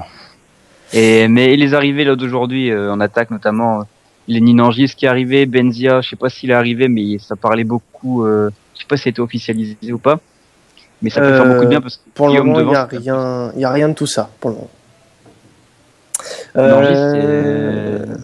Non, il n'y a pas de Nangis pour le moment au LOSC. Enfin, il me semble que non. Bon, vas-y, continue, je vais regarder. On va passer à Saint-Étienne, Bastia Saint-Étienne qui gagne enfin. Qui avait déjà gagné, mais au Chaudron, non. Ils avaient gagné la semaine dernière à Lorient, mais c'était pas au Chaudron. Saint-Étienne qui gagne à Geoffroy Guichard 2-1 face à Bastia. Alors, Bastia s'est permis quelque chose quand même sur Twitter, à critiquer l'arbitre. Bon, c'était critique justifiée, mais la forme non. On y reviendra vite fait après. Donc Saint-Étienne qui fait une bonne opération après sa victoire 1-0 en barrage de Ligue Europa face à Nil-Sami. Saint-Étienne qui lance enfin sa saison à domicile et Bastia qui connaît un coup d'arrêt. 6e maintenant, Bastia et 7e Saint-Étienne. Est-ce qu'on peut attendre un coup de mou là, de la part de Bastia là, qui a fait un très bon début de saison et là qui connaît un peu un coup de mou? Ça dépend, c'est quoi le calendrier? Le calendrier Bastier, le prochain match c'est au Vélodrome. Ah oui, quand même. Bah, quoique. Ouais, enfin Marseille au Vélodrome, c'est pas bon. Ça veut rien dire. Hein. Oui, ça peut être bon comme ça peut être pas bon, ça dépend quoi. Ouais. Marseille, ils vont en mettre 4, ils vont fanfaronner et puis après ils vont perdre quoi. Ouais, on va perdre contre je sais pas quelle équipe, mais on va perdre. Bordeaux-Nantes, c'était le derby de l'Atlantique, victoire 2-0 des Bordelais face à Nantes. Bon, il n'y avait pas grand chose à dire de ce match, hein, ça n'a pas été le pénalty raté de Kazri quand même. Le pénalty raté de Kazri, c'est une blague magnifique. Monumentale. C'est une blague intersidérale. Ouais, c'est clair. Mais sinon, Bordeaux qui s'en sort bien. Première victoire de la saison, à noter quand même en championnat. Bordeaux qui pointe à la 10e place et Nantes qui pointe à la 8e place avec 7 points. Et le dernier match, l'AS Monaco qui a pris une gifle à domicile. Victoire 3-0 du Paris Saint-Germain. C'était hier soir, donc le mieux placé pour vous parler de ce match, je pense que c'est Julien. T'en as pensé quoi, toi, de ce match, Julien, en tant que supporter du PSG? Bon, très bon match, un peu difficile au début quand même, parce que ça, enfin, raté de Cavani, enfin, tout ça, ça a été un peu compliqué, mais dès la rentrée de Di Maria, déjà, ça a commencé à titiller un peu, et Di Maria a fait une super entrée. Cavani qui plante 2 buts magnifiques, pour une fois. Et après, et Lavezzi aussi qui marque un but pour une fois, parce que la finition, c'est pas son fort non plus ces temps-ci. Mais après, oui, très bon match. Trapp, bon, il n'a pas eu grand chose à faire, mais il a été quand même assez décisif. Puis après, Matuidi, toujours énorme. Voilà. Alors, au passage, j'en profite pour lancer un message aux gens qui sont sur Twitter. Alors, les gens qui sont sur Twitter à dire que Trapp est un dieu, arrêtez s'il vous plaît. Non, quand même pas. On dit pas pareil. Hart fait clean sheet sur clean sheet depuis le début de la saison avec City. Personne ne dit que c'est un dieu. Donc arrêtez s'il vous plaît. Non, mais après, le dernier match, le match avant, il était quand même bon. Il a fait de bonnes arrêts. Ok, donc on va pas. Il arrête des ballons, contrairement à Sirigu, il arrête des arrêts. Et il est meilleur en sortie aussi, tant qu'à faire. On va passer vite fait au championnat étranger. On va passer aux résultats vite fait. On va pas faire match par match, mais on va dire quand même les résultats. Southampton qui a gagné 3-0 face à Norwich. Swansea, bon, on va s'arrêter sur Swansea, Manchester. Swansea qui s'est imposé 2-1 face à Manchester avec des buts d'André Ayew et de Baféty Migomis. Est-ce que ce duo va percer cette année en première ligue? Oh, ça fait mal depuis le début de la saison. Ah bah, c'est déjà le cas. Hein. Oui, voilà. Ah, c'est 5 buts à eux deux depuis le début de la saison. Non, 7. 7, pardon. Gomis en a marqué 4, Ayew en a marqué 3, et Ayew, je sais pas si vous avez vu la passe décisive sur le but de contre City, là, contre United, mais vous l'avez vu ou pas? Non. Ah oui, on l'a vu. Oui, Ouais, on l'a vu. Ouais. Mais il y a quand même une entente entre les deux, c'est remarquable. Alors Newcastle qui s'est incliné 1-0 sur un match de boucher face à Arsenal. Liverpool qui s'est incliné à Anfield 3-0 face au West Ham de Payet. Bournemouth, Leicester 1-1. Chelsea c'est le flop du week-end, qui s'incline de 2-1 face à Crystal Palace. Au plus grand bonheur de Captain Jedinak, il se reconnaîtra s'il écoute l'émission. Et au niveau de Manchester City qui enchaîne victoire 2-0 face à Watford. Match nul 2-2 entre Aston Villa et Sunderland. Victoire 1-0 de West Brom face à Stoke. Tottenham Everton 0-0 et c'est tout. Voilà. On peut parler du Real. En Espagne, on va y aller. Villarreal qui s'impose 3-1 face à l'Espagnol. Real Sociedad Gijón 0-0. Le Barça qui s'impose encore par le plus faible des scores 1-0 face à Malaga. Le Celta qui s'impose 3-0 face au Rayo. Le Real qui déroule face au Betis Séville 5-0. Eibar qui crée la surprise de cette deuxième journée en Espagne, victoire 2-0 face à Bilbao. Valence qui est tenu en échec face à la Corogne partout. L'Atlético Madrid qui surprend Séville 3-0. Las Palmas Levante 0-0 et Retafe Grenade 2-1 pour Grenade. Un petit mot, tu voulais dire un petit mot, Julien, sur le Real qui... Oui. Le but de James et de Bale, enfin le deuxième, le deuxième but des deux, ils sont magnifiques. Celui de James, ciseaux acrobatiques, et Bale la frappe à 30 mètres. À noter un but de Benzema aussi sur ce match. Oui, belle action d'ailleurs, et lui il finit sur une tête plongeante. Voilà. Donc on va passer, on va évoquer quelques résultats en Allemagne. Wolfsburg qui écrase Schalke 3-0. Un autre résultat, le Bayern qui écrase aussi Leverkusen 3-0. Le Borussia Dortmund qui gagne 3-1 face à l'Hertha de Berlin. Et Mönchengladbach qui est tombé dans le groupe de la mort en Ligue des Champions a perdu 2-1 contre le Werder Brême. Sinon, en Italie, un résultat surprenant, enfin pas si surprenant que ça, mais quand même. La Juve qui perd 2-1 face à la Roma. Et l'Inter qui gagne 2-1 contre Carpi. L'Inter qui est actuellement deuxième, il me semble, de Serie A, qui fait un très bon début de saison. Et c'est tout sur les bons résultats de cette expulsion de Patrice Evra. Oui, aussi expulsion de Patrice Evra du côté de la Juve. Voilà. Et pour le moment, c'est le Chievo Vérone quand même qui est en tête de la Serie A. Ah oui, à noter. qui a réalisé le carton du week-end en Italie en gagnant 4-0 contre la Lazio.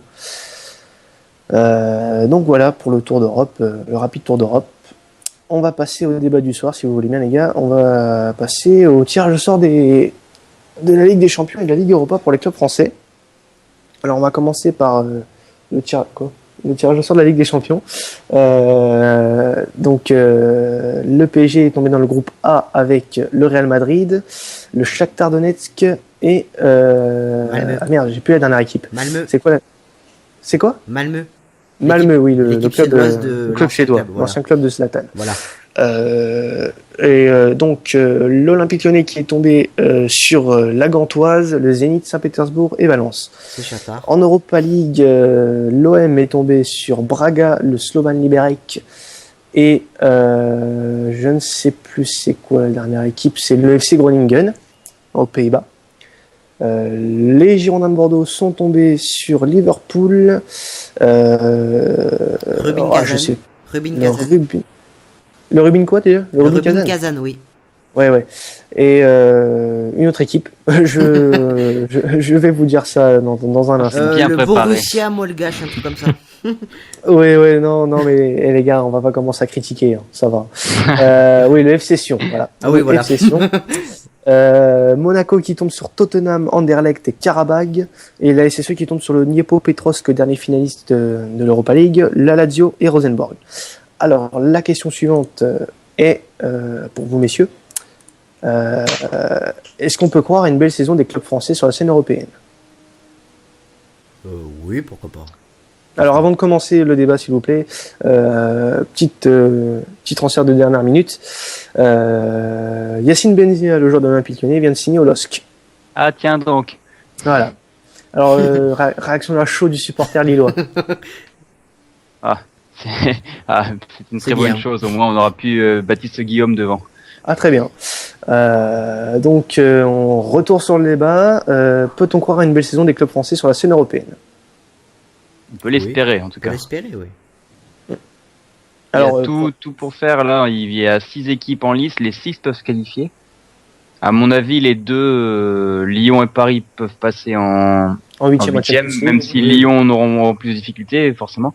Et je pense qu'en Europa League, Bordeaux ou Saint-Etienne passera à la trappe, mais le reste passera.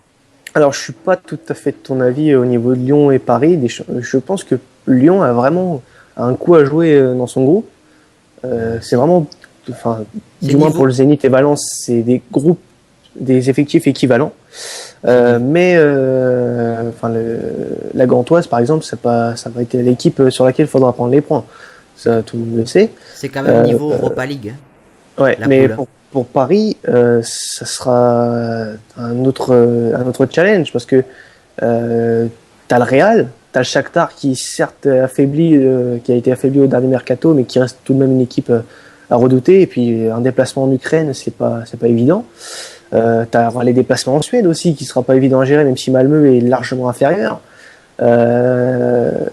Ça reste tout de même un groupe pas si simple que ça pour le PSG. À la portée tout de même du Paris Saint-Germain, mais c'est pas aussi simple qu'on peut le voir sur le papier. Le Real, ça va être très difficile vu le match qu'ils ont fait Le hier. Real, ouais. Et donc oui, Kevin, toi, par exemple, qu'est-ce que t'en penses, toi qui n'as pas forcément un œil très attentif sur le foot masculin, t'en penses quoi du tirage au sort, notamment de celui de Bordeaux, dont tu es originaire? Celui de Bordeaux m'a l'air assez compliqué. Enfin, c'est vrai que je crois que c'est toi qui disais que tu pensais que Bordeaux ou Saint-Etienne, un des deux allait passer à la trappe. Non, Peut-être les deux. C'est Pierre. Pierre, pardon. je m'en rappelle plus. Excuse-moi. Mais je pense qu'il y a une possibilité qu'un des deux passe à la trappe. Enfin, je sais pas. Je suis pas totalement confiant pour Bordeaux. Par contre, pour ce qui est de Bordeaux de Paris et Lyon, je pense qu'on aura quand même un club qui passera au moins en huitième. Ce cas, c'est que c'est vraiment la grande inconnue aussi en Europa League. Les clubs français, on sait jamais trop s'il a joué à fond, s'il a joué pas à fond. Quand il a joué à fond, est-ce qu'ils ont la réussite qui va avec ou est-ce qu'ils se viandent complètement?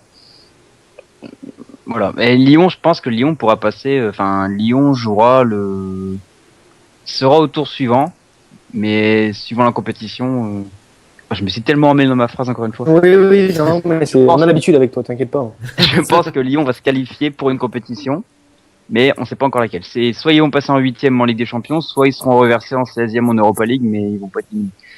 Contrairement à Bordeaux ou Saint-Étienne, à mon avis, un des deux va sauter. Est-ce que, enfin, vous êtes un peu pessimiste quand même pour Bordeaux et Saint-Étienne. Saint-Étienne, plus que Bordeaux, pour moi, a plus de chances que Bordeaux, même si le groupe reste sur le papier très difficile. Un déplacement, déjà, même Rosenborg, ça reste un déplacement en Norvège, ça risque d'être compliqué. Le Dniepro, c'est en Ukraine. Et la Lazio, ça reste la Lazio. Après, pour Bordeaux, Liverpool, c'est très compliqué. Le Rubin Kazan, c'est une bonne équipe de Coupe d'Europe. Et le FC Sion, faut s'en méfier. Mais il faut tout de même croire aux chances de nos équipes françaises. Et dernière question avant de passer à un petit prono que j'ai décidé de faire en plus du It's Time to Bet. Quelle équipe française vous voyez aller le plus loin dans les deux compétitions? Par exemple, en Ligue des Champions, vous voyez qui? Paris. Paris jusqu'où? Bon, j'espère le demi, mais au moins jusqu'en quart. Et toi, Pierre? Pareil, j'espère les demi, mais au moins jusqu'en quart, ça dépend sur qui ils tombent. L'année dernière, il y a que le Barça, dans l'état de grâce dans lequel il était, qui les ont battus. Sinon, je crois qu'ils seraient appelés en finale, mais. Et Kevin, c'est toi, suivant le tirage toujours, mais voilà. Kevin, pour toi, ça serait qui? Paris, je pense qu'ils iront au moins jusqu'en quart. D'accord.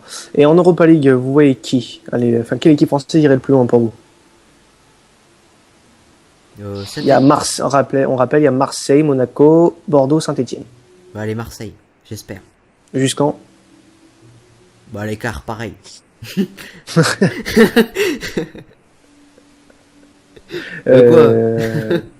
Vas-y, Pierre.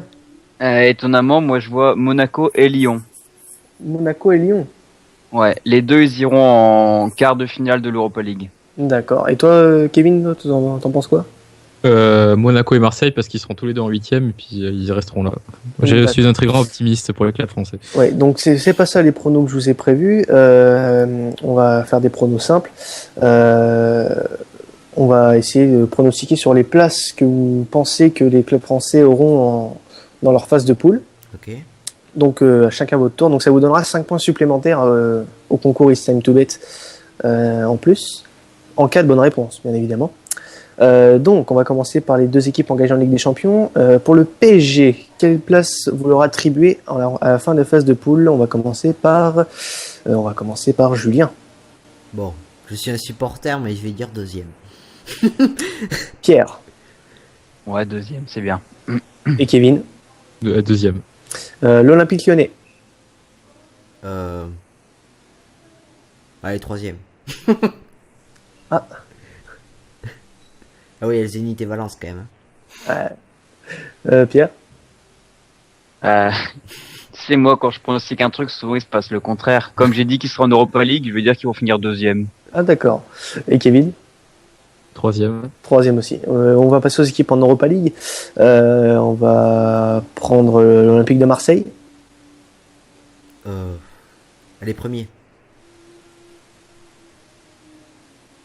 Pierre. Ouais, premier. Et Pardon. deuxième. Deuxième. Je ne t'aime pas beaucoup, Kevin. Ouais, bon, c'est vrai, je suis bien qualifié. Dans le groupe de Monaco. Il y a qui déjà? Tottenham, Anderlecht et Karabag. Deuxième. Premier. Et deuxième. Le groupe de Bordeaux composé du Rubin Kazan, Liverpool et UFC Sion. Deuxième. Ambitieux. Troisième. Alors malgré ce que j'ai dit tout à l'heure, deuxième. Ah, tu crois quand même à une qualification bordelaise? Ouais, non mais ouais, c'est toujours... Ça reste à leur portée quand même. Hein. Le Rubin Kazan, il faudra prendre des points face à Kazan et face à Sion. Ouais, essayer de faire un match nul contre Liverpool au mieux. Et le dernier groupe pour les clubs français, le Dniepro Petrovsk, la Lazio, Saint-Étienne, Rosenborg. Premier Saint-Étienne. Troisième. Quatrième. Ah ouais, pessimiste pour les Verts. Attends, t'as le meilleur club norvégien. Pardon. Ah oui, j'avais oublié. J'avais oublié. Ouais, c'est clair. Donc tu vois Rosenborg premier du groupe, bien sûr. Non. Je suis réaliste quand même. Ah oui, quand même. Donc on va passer au It's Time to Bet, troisième journée du It's Time to Bet, parce que c'est la troisième émission de la saison. Lors de la dernière émission étaient présents Julien, Jordan, Christophe et Thomas. Alors, sans plus attendre, je vais vous révéler le gagnant des prodos. Et il s'appelle Thomas. Thomas qui s'impose avec 8 points. 8 points, donc 2 points supplémentaires pour avoir gagné. Mais il a eu un point en moins pour mauvais comportement. Voilà, j'ai dit que j'étais intransigeant sur la discipline cette année, ça changera pas. Julien et Jordan arrivent en deuxième position ex aequo avec 6 points. Et Christophe arrive avec 5 points et 10 points supplémentaires parce qu'il a gagné 2 quiz. Voilà. Oui, d'ailleurs, c'est chaud. Donc, au classement général, ça donne Christophe en tête avec 15 points. C'est quand même ses 15 premiers points de la saison. Hein. Il avait eu 0 points sur la première journée, Christophe. Pas mal. Julien, deuxième avec 11 points. Thomas, troisième avec 9 points, qui fait son entrée dans le concours d'ailleurs. Alexandre, quatrième avec 8 points. Cinquième ex aequo, Valentin et Jordan avec 6 points. Et la lanterne rouge, septième, Pierre avec Eh oui 3 points. C'est génial. Et donc Kevin qui va rentrer dans le concours. Qui donc prendra la dernière place. Qui prendra la Tu seras dernière. content, Pierre. Bah oui. Merci Kevin. Non mais quitte à être moins bien assez, je préfère être dernier plutôt qu'avant-dernier, c'est quand même plus classe. Ah non, mais je vais pas te laisser cet honneur là, quand même. Donc vous le savez, on va rentrer dans 2 semaines de trêve internationale. Qui dit trêve internationale dit matchs internationaux. Donc on va pronostiquer sur 10 matchs internationaux, qu'ils soient qualificatifs pour l'Euro 2016 ou amicaux. Donc on va commencer par Pays-Bas-Islande. Je donne la main à Julien. Pays-Bas 3-0. Pierre. Pays-Bas 4-1. Et Kevin. Bon, la dernière fois, je crois que l'Islande avait battu les Pays-Bas, donc on va repartir sur cette idée-là, 1-0 pour l'Islande. Très bien. Donc comme d'habitude, hein, les habitudes d'émission. Ah oui, je confirme, Kevin va vraiment être dernier alors. Ah ouais, mais il a raison de tenter parce que les Pays-Bas ils sont pas au mieux de leur forme. Ils sont, Ouais, c'est vrai. il me semble ils sont troisième de leur poule. J'ai un malin s'il gagne 4-0 quand même. Mais, Ouais. Belgique, Bosnie. Bah, les Belgique 3-1, vu la forme actuelle. Belgique 2-1. Belgique 2-0. Bulgarie, Norvège. 1-1. Les mecs, c'est la crise. Hein, 1-1. Ouais, 1-1, c'est bien, ouais. Copieur. Allez, la Norvège 2-1. Ah bah oui, forcément la Norvège. Ouais, J'avais oublié ça aussi. on garde les mêmes habitudes. Hein. Allemagne, Pologne. 2-1. 2-1 qui? Allemagne, pardon. Allemagne 3-0. Décidément, je crois que j'ai envie de perdre. Donc la Pologne 3-1. Est-ce que tu es au courant que ce n'est pas les mêmes qu'en foot féminin? On parie pas sur le foot féminin, Kevin. Hein. Non, mais si je pariais sur le foot féminin, je t'aurais dit l'Allemagne 6-0. En fait. Oui, c'est vrai. Donc, Grèce, Finlande. Putain, c'est Oula. pas vrai. Fallait Grèce 1-0. On peut pas faire des pronos sur la nationale plutôt, ce serait plus simple, Ah non. plus attirant. Grèce-Finlande. Allez, Finlande 1-0. Pays de Nieminen, hein, le tennisman. Pour le ceux qui mon connaissent. prono, ouais, 0-0. Un bon match. Un bon match à l'ancienne, quoi. 0-0. Il est Un bon dégueulasse. match de Ligue 1. Ukraine, Biélorussie. Oh putain. Allez, Allez, on va 0-0. on va dans l'Est. Europe de l'Est, c'est parti. Ukraine 2-1. J'attends le prono de Kevin. Ah, pardon. Ouais, Ukraine 1-0. Russie, Suède. 2-1 Suède. Zlatan. Zlatan. 1-0 Suède. Ouais, je vais partir sur ça aussi. 1-0 pour la Suède. L'avant-dernier match, Turquie, Pays-Bas. pas possible, le Pays-Bas il joue demain. On pronostique 2 fois sur les Pays-Bas? Oui, parce que les Pays-Bas jouent le mardi et le dimanche. Ah ok. Allez, 1-0 pour la Turquie. Un partout. Et 2-0 pour les Pays-Bas. Et dernier match, France-Portugal. Ouais, je vois bien 1-1 quand même. Hein. Excusez-moi, enfin, je change. C'est Portugal-France. Ah ok, bon ben 1-1 quand même. Ça n'a rien à voir. C'est-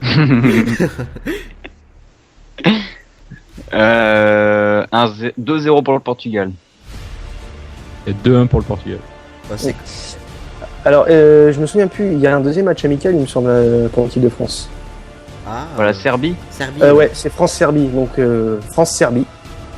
1-0 parce qu'à chaque fois on galère pour la France. Surtout avec le groupe qu'on a. Oui, voilà. 3-1 pour la France. On tente un Ouais, coup, vu là. que le match était à Bordeaux, il me semble. Oui, en plus, c'est à Bordeaux. On va aller le perdre 1-0, je pense. Victoire de la Serbie. C'est vrai que Bordeaux, ça porte pas Serbie, à forcément chaque fois chance. on a la poisse contre eux. On avait fait un partout, il me semble, Oui, l'année voilà. dernière là-bas. Oui, voilà, c'est ça. Sur un but de Kolarov. Oui, voilà, c'est ça. Donc, on va passer au quiz. Donc, il y en a deux. Et comme notre débat portait sur les équipes européennes, on va parler des équipes françaises en Coupe d'Europe et plus particulièrement de leur nombre de participations en Champions League et en Europa League. Ah oui. Donc, on va faire deux quiz. On va faire le top 10 des participations des équipes françaises en Ligue des Champions et le top 10 des participations des équipes françaises en Europa League. Donc, Europa League et Coupe UEFA. Ouais, d'accord. C'est ce que j'ai posé comme question. Donc on va commencer par Coupe UEFA Europa League. Donc il y en a 11 parce qu'il y a un 10e ex-aequo. Ah ok. Donc 11 équipes que vous devez trouver. On va commencer par... on va commencer par Kevin. Tu veux quoi, la participation? Tu me donnes... Non, une équipe. Et je te dis si elle est dans le top 11. Des participations en Ligue des Champions. En Europa League et Coupe UEFA. Bordeaux. Bordeaux, oui, qui est premier d'ailleurs, 25 participations. Putain. Donc Pierre, qui est dernier du classement. Merci de le rappeler. Saint-Etienne. Bah, virtuellement, je suis dernier là, mais. Oui, enfin tu rentres dans le concours, c'est pour ça que je t'ai fait participer en premier. Saint-Etienne, oui, 10e avec 8 participations. Marseille. Marseille, oui, 3e avec 15 participations. Nantes. Nantes, oui, c'est bon, 6e avec 11 participations. Pierre à la pression, Pierre à la pression. Bah ouais, j'ai déjà plus d'idée. Paris. Paris, oui, 7e avec 9 participations. Lille. Le LOSC, non, éliminé. Ah. Éliminé, le LOSC n'est pas dans le top Oh 11. putain, j'ai oublié ça. Monaco. Monaco, oui, c'est bon, 9 participations, 8e. Donc il reste combien d'équipes là? Il en reste, attends, 4. 5. 1, 2, 3, 4, 5. 6 même, 6. Comment ça 6? Bah, pour moi, il en reste 6. On en a dit 3 et 2 et 1, ça fait 6, donc il doit en rester 5. Oui, bon, on verra bien. On verra bien. Allez, allez-y.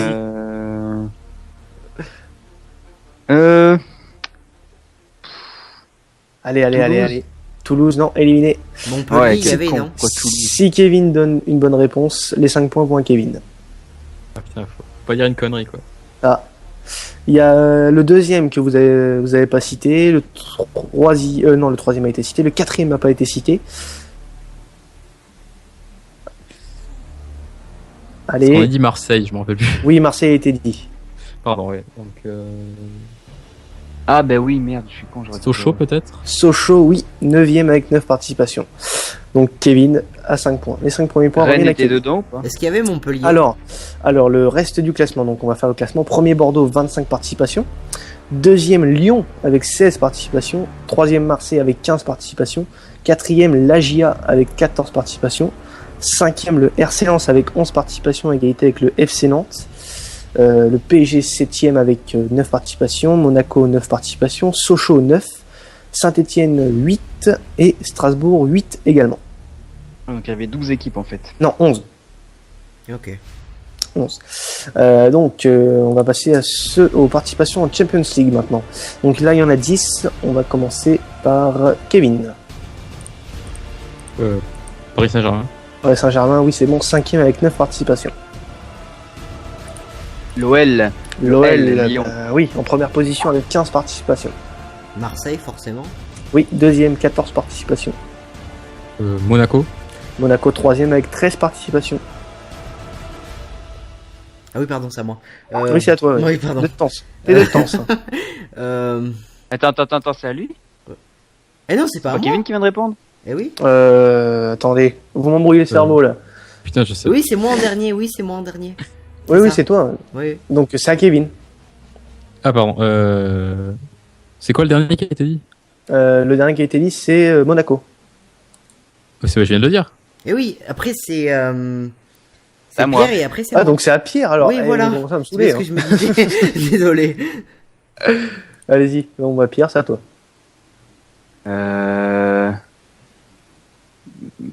Saint-Etienne. Saint-Etienne, c'est bon, 4e avec 10 participations. On a les 5 premiers là, il reste les 5 derniers à trouver. Rennes. Rennes éliminé. Ouais, t'es sûr. J'aurais dû dire. Ah oui. Kevin, à toi. Nantes. Nantes 6e avec 8 participations. C'est bien, vous faites l'ordre, les gars. Lille. Lille 8e avec 6 participations. Il en reste 3. 7, 9, 10. Exact. Je réfléchis. Réfléchis pas C'est trop que- quand même. Qui c'est qui n'a pas été dit? Bah, c'est à toi, Kevin? Ah oui, c'est à lui. Hein. Ah, je sais. Il réfléchit. Hein. C'est Bah, je pensais que c'était Montpellier. Montpellier. Non, c'est pas bon. Montpellier, seulement une participation. Et qui n'est pas dans le top 10. Donc, Pierre, le destin de la France en Coupe d'Europe repose. Monaco. Monaco a déjà été dit. Oui. Merde. Bordeaux. Bordeaux, c'est bon. Le 7e avec 7 participations. Ouais, les, je suis deux, con. les deux autres, c'est 9e Reims avec 4 participations. Et le 10e, c'est la GIA avec 3 participations. Ah ok. Voilà, voilà. Mon dieu, j'ai marqué des points alors. Oui, tu as marqué 5 points là. Oh, oh, oh. Donc, tu remontes au classement, si je ne me trompe pas pour le moment, à la 4e place. Voilà. En attendant les pronos. Et voilà les gars, voilà. C'est quelque chose de quand Toujours même aussi assez grandiose. nul au quiz. Et tout ça sans l'aide de Christophe. Et ouais, et Tout ouais, ça je sans vais l'aide faire de tout seul. Donc, c'est la fin de cette numéro 21 de Football Univer. J'espère que ça vous aura plu. Merci à Pierre, Kevin et Julien d'être venus ce soir. Je vous donne rendez-vous la semaine prochaine pour l'épisode numéro 22 de Football Univer. Salut tout le monde.